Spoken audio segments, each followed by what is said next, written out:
So I thought it would be interesting to put up my pics of the meeting, showing what a great job is being done. First up, we have Bob Proudfoot pretending he's in Parliament, calling other councillors the opposition. That really lets the cat out of the bag. It's Sig and Patsy Clancy against everyone else. Thanks, Madam Chair, and I thank even the opposition for their constructive comments. And of course, if Bob didn't get his usual comfort at a council meeting, where would we be? Here he is, well looked after for the night. Mr Clark's advice and Mr Gibbs' advice into the recommendation, that would give me greater comfort in moving forward. Next, the great sock puppet show. Denise Kemp, as usual, has no idea what's going on. The rescission of the rescission looked lined up. In my view, a desperate play to keep the Berry Finance Committee burgers happy. Of course, the decision at the last meeting was the right one, stop greenfield expansion at Berry, but it looks like the develop team of Bob and Lou managed to get the unhinged Kemp to come up with a dumb rescission motion. So we'll now move on, councillors. So we'll go to the notices of motion and questions on notice. Councillor Kemp.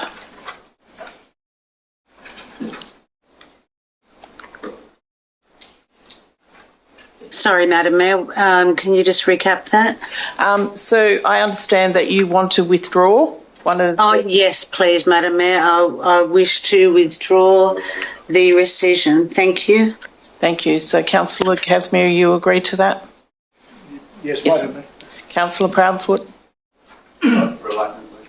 Thank you. Stuart Coughlin rounded up over 300 people to oppose this. That put the cat amongst the pigeons for Ward 1 Sig and Trish, who is already struggling with her finance allies. So what do we see? Trish with her hand up the back of Kemp, forcing her to withdraw the motion. Watch Bob Proudfoot's face. He's not happy. Another crack in the Sig cabal. Then Bob points out the obvious. Sig's approach of blaming staff and slashing jobs at 1.500 jobs is not the way forward. Of the financial sustainability.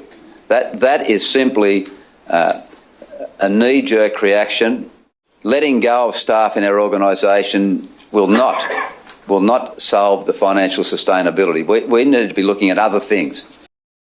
This came after a warning from the acting CEO. Get your strategy right, you muppets. Bob won't win any awards from Coughlin and the hard neoliberals on finance for stating the facts, that cutting staff is just dumb at the numbers the Finance Committee want gone. I suspect that's where the 500 figure came from in the first place, the finance burgers. It was a big night for Bob. He even admitted that he and his SIG mates, Wilkins and Kazmiri, waste money on projects they know shouldn't be supported. But hey, they're good guys, so why not?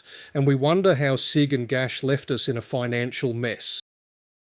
And we do wear our heart in our sleeve for our community. We truly do. And we take on lots of things that perhaps we shouldn't be, but we find it difficult to say no. Then we moved to the holiday episode. Trish and Patsy Clancy jetting to the far north. Trish stopping over in Sydney, no doubt collecting her 200+ car allowance. Patsy staying an extra night at the resort. The cost? About $4,200, plus another $1,000 or so for the staffer who at least gave a proper presentation. Councillor Boyd asks the hard question, what did you actually learn and what will you do with it? I just had a couple of questions, two questions. Thanks for the report. It looks like it was a really interesting conference. And the report is a comprehensive overview of what went on at the conference, but I'm really keen to know what the key learnings were, and can you see them being applicable to the implementation of our coastal management plans? Trish handballs to Patsy. Patsy mumbles. If it was a what I did on my holidays presentation, it'd get a big F. Lots of words, no answers. The so-called comprehensive overview was just a cut and paste from the conference organisers. Not one original thought. But hey, we did get a nice holiday snap. We're told we are learning, then implementing. But what did Patsy learn? What is she implementing? Is there anything relevant? I'll let Councillor Clancy answer that first. She attended as well. Thanks for your question.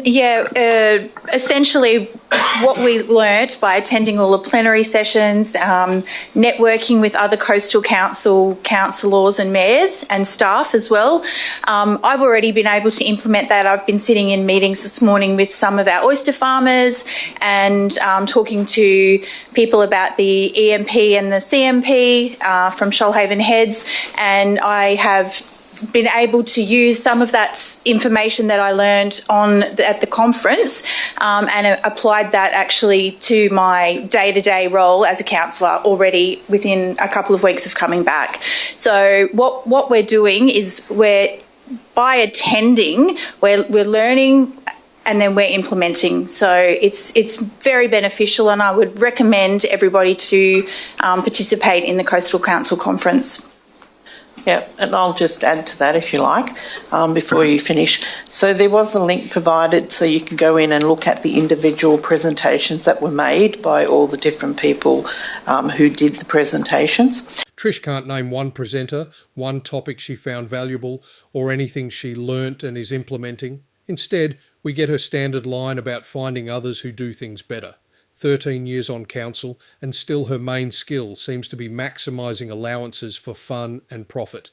And climate change? That's Queensland's problem, apparently, drifting down the coast. Remember, SIG denied climate change for years. They still love cutting down trees while blaming the Greens for everything. We had a huge presentation from Resilience Reconstruction Authority of Queensland. And let me tell you, they're 100 years ahead of New South Wales and Victoria in how they're doing their reconstruction and getting ready and resilient to their major storms and cyclones, etc., that are appearing up in Queensland. And we all know that they're moving further down the coast. So it's about how do they get ready when they're going to have another natural disaster. The other thing, there was a presentation by council staff from Shoalhaven City Council staff, which was Nigel Smith, did a very good presentation at the conference, and he it was quite interesting. So when he put it up, the number of people in the room, he didn't know what an ICOL was. And we deal with them every day, and yet there's probably not even half a dozen people who attended the conference knew what an ICOL was. Bit like a mayor who doesn't know workplace health and safety applies in the chamber. Really, how can you be so ignorant? So there were some interesting findings, but I would request all councillors to go in and have a look at the actual presentations. Some of them are long, but in saying that, they are full of really valuable information. And my second question was about Nigel's presentation. And was it, so I guess his presentation was well received by the sounds of it. It was very well received by the people at the conference, and is available. If you go to the link, it is available. It's sitting in there. I just wanted to make sure that the people that were there appreciated what he had to say. They did. And when you go to conferences, one of the things that you can really tell whether the presentations and the information being provided is of any worth is the number of questions that are asked at the end. We had to stop the questions because there were so many questions being asked of Nigel's presentation, but also of other presentations that were made. They were very interested. We actually ran over time, so our morning tea and lunch breaks were cut right back to the point that we were almost not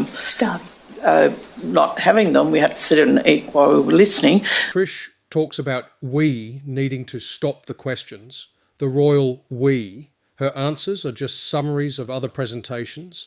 Translation, she was sitting in the audience. The other, I'll just point on something as well. If you read the communique that came out of the conference, one of the really big issues that that they're seeing right across Australia, and we're talking all councils, coastal councils, is that the need for a federal government minister. So we will know that Christy McBain is the local government minister, etc., but she now has emergency services as well, which is a portfolio that was never we didn't have before in the federal government.